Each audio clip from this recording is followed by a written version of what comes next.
வருகின்றார் என்ற பூலோகத்திற்கு.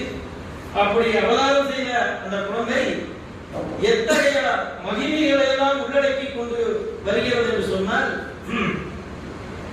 அந்த குழந்தை அவதாரம் செய்து வருகின்றது எத்தகைய மகிமைகளை எல்லாம் உள்ளடக்கி கொண்டு வருகிறது என்று சொன்னால், சீரோ